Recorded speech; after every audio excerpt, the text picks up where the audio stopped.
As you know, European Commission has decided long time ago that Romania is ready to join Schengen zone, so this position hasn't changed.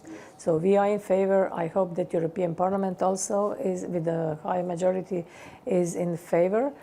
But as I said this morning, the destiny of Romania, Bulgaria and Croatia are in the hands of the European Council. When I say European Council, that means 27 leaders who will meet and their ministers. They have to decide on this. So far as I can judge, I think the situation is positive. But of course, I cannot speak on behalf of European Council. Thank you. You are also taking care of the conference regarding the future of Europe, an important subject right now. What guarantees can you offer that the proposals which the European citizens made through this conference will actually be put in practice in the end? Thank you. I'm in lead on the Conference on the Future of Europe on behalf of European Commission, but you know that there are three institutions who were dealing with it, and there was no voting. So every proposal, every measure was brought in consensus, no compromise, but consensus. So everything is fine. We have now 49 proposals, which were brought by citizens. Next week, we will adopt next Commission work program for 2023. 50% of Commission work program ideas and files are based on citizens' proposals. So what we are doing, we are replying to the citizens' ideas, concerns, hopes, whatever. One is, for example, mental health. Another one was or is food waste. There are many on gender equality. There are many ideas, and we incorporated them. You also might be aware that President von der Leyen, ahead of her State of the Union address, sent a letter of intent to leaders with 12 different ideas, and all of them stem from the Conference on the Future of Europe. So we committed ourselves that we will reply, and there will be follow-up. So we expect that there will be a follow-up event on the Conference on the Future of Europe on 2nd of December, when we will invite all the citizens who participated in the conference plenary and in citizens panels to be there, and we will honestly tell them this can be done and this can't be done. But almost more than half of this could be done easily without any changes. Some of the ideas ask for treaty change. At this moment, Commission is also ready to start convention, as well as Parliament. But again, it depends on Council, and you know that we still have a unanimity in Council, so it depends whether 27 member states decide on it. It's now politically sensitive to say whether it is the right moment in the middle of the war on European soil to open the treaties to start the convention because of institutional changes. But if you were listening carefully, what our president said, she wants to enshrine in the treaties, solidarity between generations, because now it's always about demography, since my portfolio is demography. So we saw that how important this solidarity is or was during COVID, how important it is all the time. You know that we have this recovery and resilience program, which is not by coincidence called Next Generation EU, which means we are borrowing money now as Commission on the capital market, and the money will be given back by 2059, which means we are borrowing money from next generation, in fact, but at the same time, we are preparing our Europe and Romania for our next generation together with young people. So this is the best example of intergenerational solidarity ever. But of course, when we talk about intergenerational solidarity, we can say that granddaughters and grandsons were helping their grannies during COVID, or they're helping how to use digitals and so on. But there are many examples of this solidarity, and I think this is the most precious what we have on our continent. And so you asked me about how can we guarantee. This is how we are guaranteeing. We have citizens in the process again, and we also want to introduce deliberative democracy into the policy-making process. So we will organize first new citizen panel on food waste.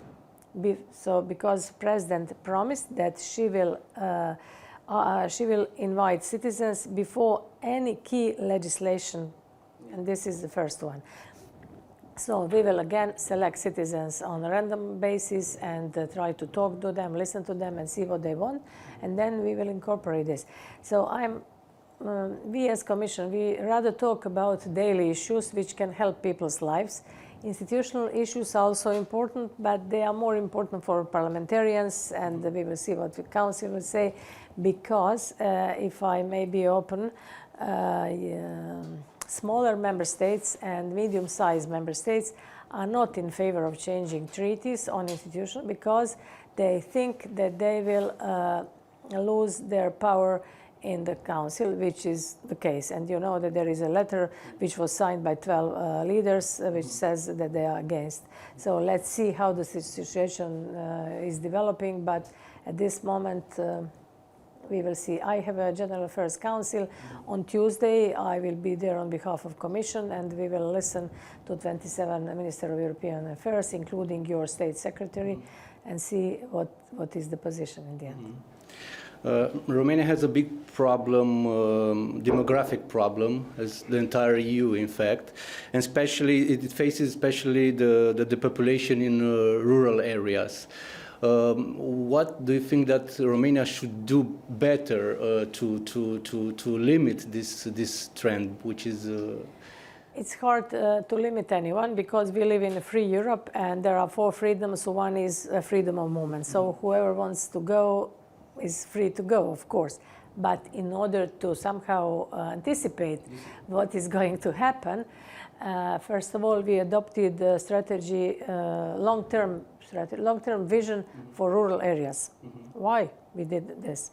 Because we realized after we did first report on demography, and we realized that more than 80% of Europe, and this is also valid for Romania, is covered geographically, is covered by rural regions.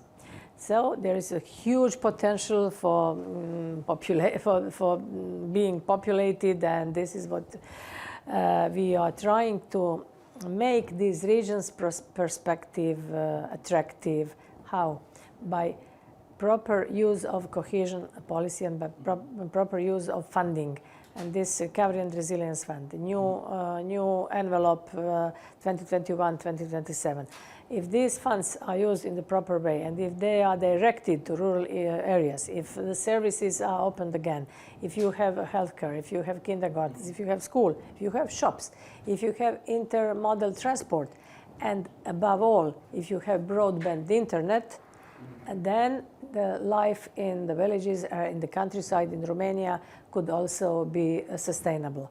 And this is the reason why one of our first priorities, European Commission, is Digital Europe, and the second one, or first one, vice versa, is EU Green Deal.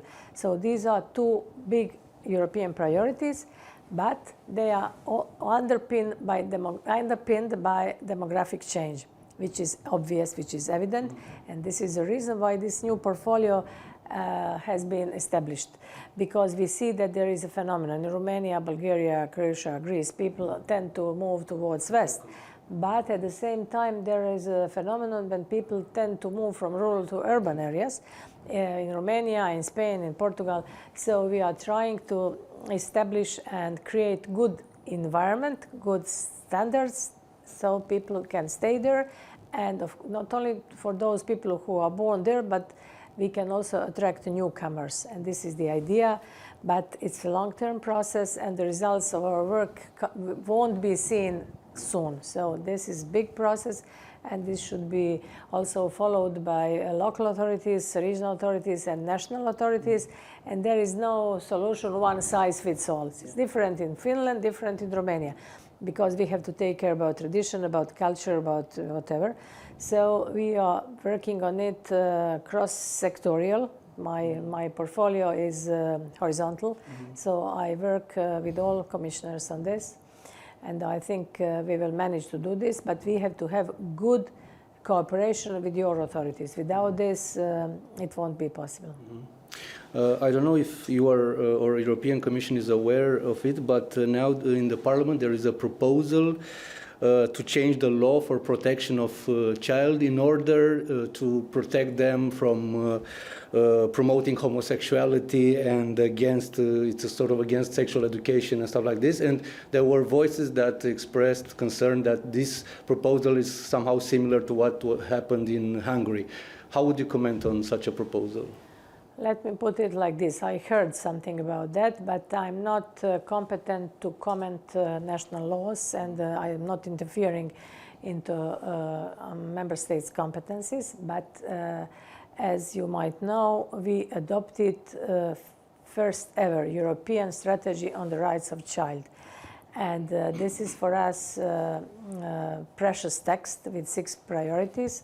So as long as these laws are not in contradiction with European strategy for the rights of child, we are fine. But I'm not commenting this because I haven't read it and I don't know anything more about this. Okay, thank you. What would you say that are the main challenges to democracy, democracy in the European Union in these difficult times? There are big challenges. At the moment, you see that we are talking about democracy versus autocracy, which is evident. So democracy, now we see that democracy cannot be taken for granted. Yeah. Nothing is taken for granted, so we really have to cherish it. We have to talk to our citizens. We have to keep citizens involved in the process. This is why I was talking about deliberative democracy, because they have to be constantly involved in the process, and they have to be participants of democratic process. They are not objects of democracy, but they are participants, and this is something which we have to cherish. So there are big challenges, and in some member states also there were some autocratic tendencies, so we have to deal with it. And my portfolio is titled Democracy, but it's much broader than I can explain in a few minutes. Definitely participation of citizens and keeping citizens informed and involved is our best tool.